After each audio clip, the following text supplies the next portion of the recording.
everyone. Welcome to my outside office today.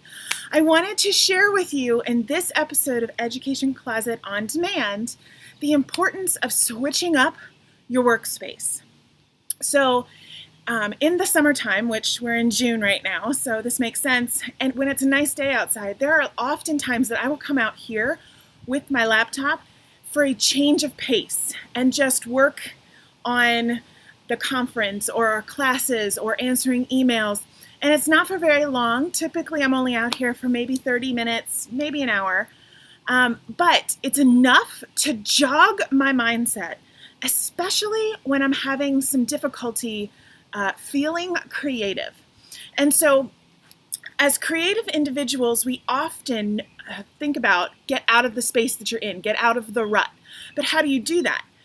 Well, one of the ways that I recommend doing that in your classroom is to set up times at the very beginning of the year that you know it's going to be time for a change up. So for me, for instance, in my classroom, I knew that I needed a change up somewhere around November, possibly after my winter concert. In March, during those testing months when students were just jogged like crazy. Sometimes I even put a little one in there in February because we have that long stretch, especially if spring break was late. We had that long stretch where it felt like drudging into school. So I might have slipped one in there. But that's really it. So 3-4 times a year, I would make some adjustments to the classroom to kind of switch things up to get my mind moving again. So it didn't have to be a huge change. It might be moving my desk from one side to the other or changing the desk layout if you have desks. If you don't, like I never had desks in my room, it was changing where the centers were for the monthly center stations, something that my students had kind of gotten used to over and over. And I'm a big believer in structure, in providing some structure and a way for students to feel grounded.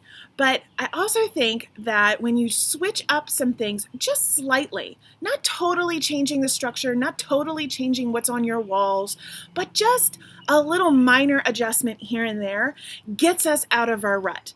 Similar to me leaving my office or leaving a classroom that I'm doing a demo in and coming out here outside, being able to see something different to kind of stimulate my brain in a new way. Now, when you're doing this in your classroom, what's really cool, if you plan ahead during the summer months, if you're planning ahead and you kind of plug in those times when you know you're going to want to switch up the room, plan for a lesson for your students to design where something might shift, where they might go. It can be a blueprint, it could be measuring it out and then changing it so it might be more conducive for creativity and experimenting. Give them a little flexible freedom to kind of help you with that.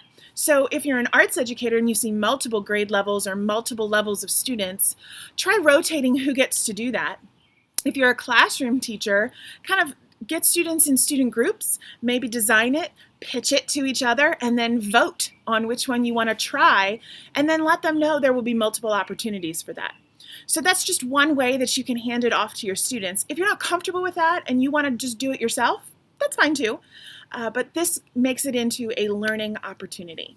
So that's my tip for today from Education Closet on Demand. I'm your host, Susan Riley, the founder of Ed Closet, and I hope that you'll join us for our next episode next Tuesday right here on Ed Closet on Demand. Have a great day.